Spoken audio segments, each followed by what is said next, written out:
नमस्कार, स्वागत है आपका बिहार समाचार में। बीजेपी नेता का बड़ा ऐलान, मांझी की जुबान काटने वाले को दूंगा 11 लाख का इनाम। और पूर्णिया कोर्ट में मांझी मामले पर 22 को सुनवाई। पूर्व सीएम पर मिथिला स्टूडेंट्स यूनियन ने दर्ज कराया मामला, सामाजिक सौहार्द बिगाड़ने का आरोप। तो वहीं ओमिक्रॉन को लेकर कोरोना की तीसरी लहर से निपटने को तैयार है बिहार। सीएम नीतीश ने कहा हमें अलर्ट रहना चाहिए। और प्रारंभिक शिक्षकों के 13,000 पदों के लिए काउंसलिंग समय सारणी जारी। तो अब तक की सभी बड़ी खबरों पे बात करने से पहले आपसे छोटी सी अनुरोध है कि कृपया वीडियो को एक लाइक जरूर करें, क्योंकि आपका एक लाइक करना ही हमारे मेहनत का फल होता है। तो शुरुआत करते हैं आज की पहली और बड़ी खबर से। बीजेपी के नेता ने बहुत ही बड़ा ऐलान कर दिया है। कहा है कि मांझी की जुबान काटने वाले को दूंगा 11 लाख का इनाम। दरअसल बिहार के पूर्व मुख्यमंत्री और हिंदुस्तान आवाम मोर्चा के राष्ट्रीय अध्यक्ष जीतन राम मांझी ने बेशक ब्राह्मणों को लेकर दिए बयान पर माफी मांग ली हो, मगर यह मामला शांत होता नहीं लग रहा है। उनके खिलाफ बिहार के थानों में केस तक दर्ज हो गया है। अब इसी मामले को लेकर बीजेपी के नेता गजेंद्र झा ने विवादित बयान दिया है। मांझी पर हमला करते हुए झा ने कहा है कि जो भी मांझी की जुबान काटेगा उसे 11 लाख का इनाम देंगे। झा ने मांझी पर सनातन धर्म के खिलाफ जानबूझकर बार बार टिप्पणी करने का आरोप लगाया है। झा ने यह भी कहा कि अगर मांझी हिंदू सनातन धर्म को नहीं मानते तो उन्हें धर्म परिवर्तन करा लेना चाहिए। जो भी ब्राह्मण का बेटा समुदाय के खिलाफ अपमानजनक टिप्पणी करने वाले मांझी की जुबान काटेगा उसे 11 लाख रुपए का नगद इनाम दिया जाएगा।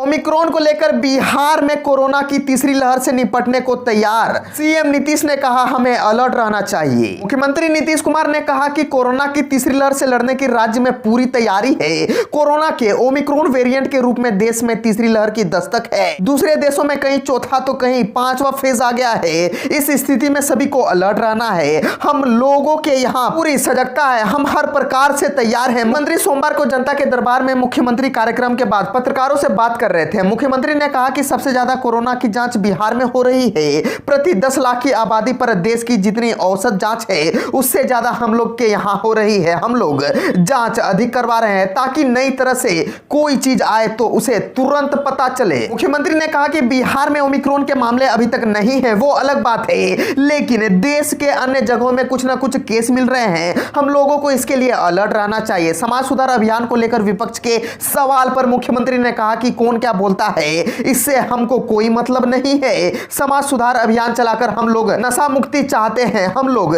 चाहते हैं कि दहेज प्रथा समाप्त हो, बाल विवाह से मुक्ति मिले, गांव से लेकर शहर तक जो गरीब तबके के लोग हैं उनकी जरूरतें पूरी हो। इसके लिए हम लोगों ने कई तरह के काम किए हैं। गरीब तबके के कितने लोगों को उसका लाभ मिला ये भी जानकारी लेंगे।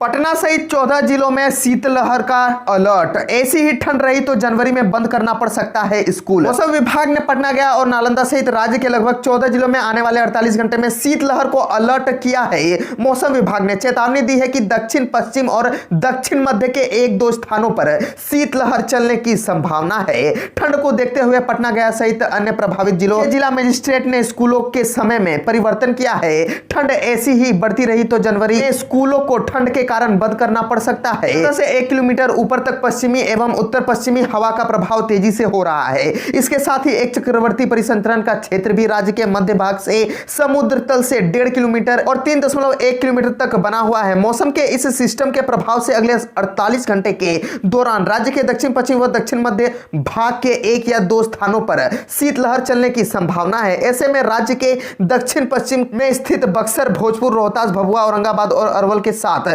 दक्षिण मध्य बिहार, पटना, गया, नालंदा, शेखपुरा, नवादा, बेगूसराय, लखीसराय और जहानाबाद में मौसम का विशेष प्रभाव देखने को मिलेगा। इस दौरान ठंड का असर अधिक देखने को मिल सकता है। राज्य के 1-2 स्थान पर घना कोहरा छाए रहने को लेकर भी अलर्ट किया गया है। पूर्णिया कोर्ट में मांझी मामले पर 22 को सुनवाई। दरअसल पूर्व सीएम पर मिथिला स्टूडेंट्स यूनियन ने दर्ज कराया मामला। सामाजिक सौहार्द बिगाड़ने का आरोप। बिहार के पूर्व मुख्यमंत्री सह हम सेक्युलर पार्टी के सुप्रीमो जीतन राम मांझी के विवादित बयान को लेकर पूर्णिया में मिथिला स्टूडेंट्स यूनियन ने कड़ी प्रतिक्रिया जाहिर की है। यूनियन के द्वारा सोमवार को स्थानीय नारायण चौक पर विरोध प्रदर्शन करने के साथ यूनियन के जिला अध्यक्ष अविनाश कुमार मिश्रा के द्वारा पूर्णिया के न्यायालय में जीतन राम मांझी के खिलाफ एफआईआर दर्ज कराया गया है। मामले की सुनवाई 22 दिसंबर को होगी। अविनाश ने कहा कि शुक्रवार को मांझी ने हिंदू धर्म भगवान सत्यनारायण व ब्राह्मण पंडित को सार्वजनिक मंच से गाली देने का वीडियो सोशल मीडिया पर वायरल है। लगातार पूरे देश में लोग तरह तरह से विरोध जता रहे हैं। वायरल वीडियो को आधार बनाकर एमएसयू जिलाध्यक्ष अविनाश कुमार मिश्रा ने व्यवहार न्यायालय में सामाजिक सौहार्द बिगाड़ने, जाति सूचक गाली देने, हिंदू धर्म देवी देवताओं का अपमान करने का मामला जीतन राम मांझी के खिलाफ आईपीसी की धारा 153, 153 ए, 268, 268 ए, 296 और 298 और सूचना संचार एक्ट के तहत मामला दर्ज करवाया है। मामले की गंभीरता को देखते हुए न्यायालय ने 22 दिसंबर को हियरिंग की तिथि निर्धारित की है। प्रारंभिक शिक्षकों के 13,000 पदों के लिए काउंसलिंग समय सारिणी जारी। शिक्षा विभाग ने प्रारंभिक शिक्षक पदों पर नियुक्ति के लिए तृतीय चक्र की काउंसलिंग की समय सारिणी सोमवार को जारी कर दी है। 11 दिसंबर को पंचायत चुनाव की चल रही प्रक्रिया के चलते स्थगित काउंसलिंग की नई तिथि की जानकारी शिक्षा मंत्री विजय कुमार चौधरी ने दे दी है। तृतीय चक्र के तहत करीब 1,400 प्रारंभिक शिक्षक निकायों में तकरीबन 13,000 शिक्षक पदों पर नियुक्ति के लिए योग्य अभ्यर्थियों का अंतिम रूप से चयन किया जाना है। 2 चक्र की काउंसलिंग जुलाई और अगस्त माह में संपन्न हो चुकी है और इसमें करीब 38,000 अभ्यर्थी चुने जा चुके हैं। विभाग के अपर मुख्य सचिव संजय कुमार द्वारा घोषित कार्यक्रम के मुताबिक 17 जनवरी से 28 जनवरी के बीच यह आयोजित की जाएगी। नगर निकाय में 17 जनवरी को सामाजिक विज्ञान, 18 जनवरी को गणित विज्ञान एवं भाषा, जबकि 19 जनवरी को पहली से 5वीं के लिए शिक्षकों का अंतिम चयन होगा। प्रखंड नियोजन इकाइयों द्वारा 22 जनवरी को मध्य विद्यालय के लिए सामाजिक विज्ञान, जबकि 24 जनवरी को गणित विज्ञान एवं भाषा शिक्षकों के लिए काउंसलिंग होगी।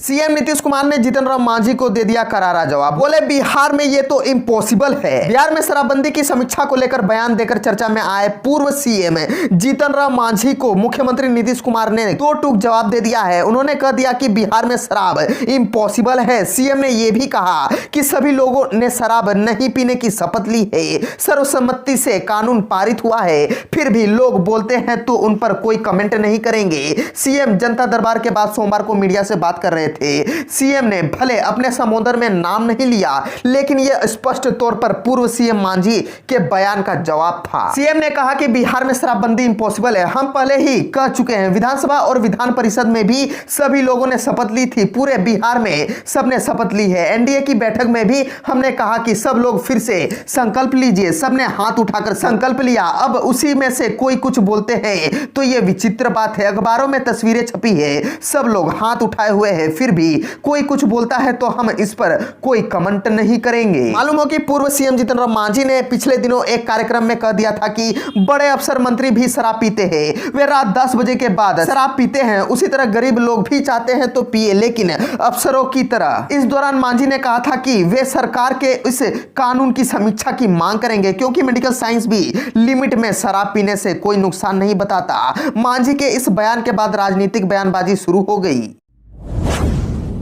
इंटर का मॉडल प्रश्न पत्र जारी, प्रश्नों की संख्या होगी दोगुनी। बिहार विद्यालय परीक्षा समिति ने सोमवार इंटर वार्षिक परीक्षा 2022 के लिए मॉडल प्रश्न पत्र जारी कर दिया है। इंटर का मॉडल प्रश्न पत्र में साफ हो गया है कि इस बार भी प्रश्नों की संख्या विकल्प के तौर पर दोगुनी है। 2022 की वार्षिक परीक्षा में सभी खंडों में दोगुने प्रश्न पूछे जाएंगे, लेकिन स्टूडेंट्स को उनमें से आधे का ही जवाब देना है। वार्षिक परीक्षा में वस्तुनिष्ठ, लघु और दीर्घ उत्तरीय प्रश्न में विकल्पों की संख्या को दोगुना कर दिया गया है। बिहार बोर्ड की वेबसाइट पर इंटर का मॉडल प्रश्न पत्र उपलब्ध है। अब तक सभी प्रमुख सब्जेक्ट का प्रश्न पत्र वेबसाइट पर अपलोड कर दिया गया है। कोरोना महामारी के कारण 2022 में इंटर परीक्षा देने वाले स्टूडेंट्स को यह सुविधा दी जा रही है। बोर्ड की माने तो स्टूडेंट्स को लिए प्रश्नों का विकल्प पिछले वर्ष की तरह ही बढ़ा रहेगा, ताकि उन्हें कोई दिक्कत ना हो।